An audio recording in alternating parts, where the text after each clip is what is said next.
সকলে চট দিয়ে ভিজে রেখে দিস প্লাস্টার করতে গেলে।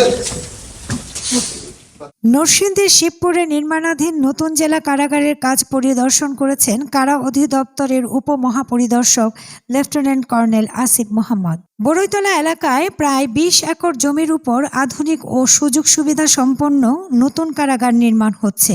প্রকল্পের কাজ ইতোমধ্যে উল্লেখযোগ্য অগ্রগতি অর্জন করেছে। লেফটেন্যান্ট কর্নেল আসিফ মোহাম্মদ বলেন, গুণগত মান নিশ্চিত করে নির্ধারিত সময়ের মধ্যেই শিবপুরের নতুন কারাগার সম্পন্ন করা হবে। তিনি জানান, ২০২৬ সালের জুনের মধ্যে কাজ শেষ করতে সংশ্লিষ্ট সবাইকে নির্দেশনা দেওয়া হয়েছে।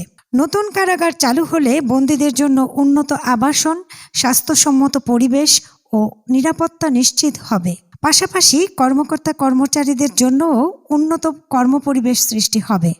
প্রজেক্ট চলছে বা নতুন জেল এখানে হবে, এটা অ্যাবাউট ২০ একর জায়গার উপরে, ২০ একর জায়গার উপরে হচ্ছে।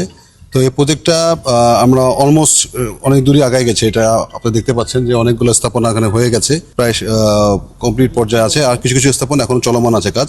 আমরা চেষ্টা করতেছি এটার কোয়ালিটিটাকে দেখার জন্য। আমি নতুন এখানে পোস্টিং আসছি ডিআইজি পিজন হিসাবে, কনস্ট্রাকশন ডেভেলপমেন্ট ওয়ার্ক দেখতে।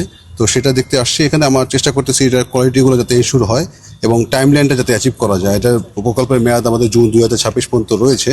তো আমরা চেষ্টা করতেছি এটা শেষ করার জন্য, যেভাবে কীভাবে কাজ আগানো যায়। আমাদের সঙ্গে এক্সএন পিডব্লিউডি উনি আছেন, সাথে জেলার আছেন। আমরা চেষ্টা করতেছি এটাকে, আজকে এটাকে সব জায়গাগুলো ঘুরে ঘুরে দেখলাম। প্রতিটা প্রজেক্টের অনেকগুলো কাজই প্রায় শেষ পর্যায়ে। বাট আমরা আশা করি যে সামনের এই ড্রাই সিজন থাকা অবস্থায় যতটা সম্ভব প্রজেক্টের কাজ শেষ করে নিয়ে একটা সুন্দর জেল, একটা নতুন জেল আমরা যাতে সুবিধা সম্পন্ন, সব সুবিধা সম্পন্ন একটা জেল আমাদের এই নরসিংদীবাসীর জন্য দিতে পারি। পারুল বণিক ছোঁয়া, এন্টারটিভি নিউজ।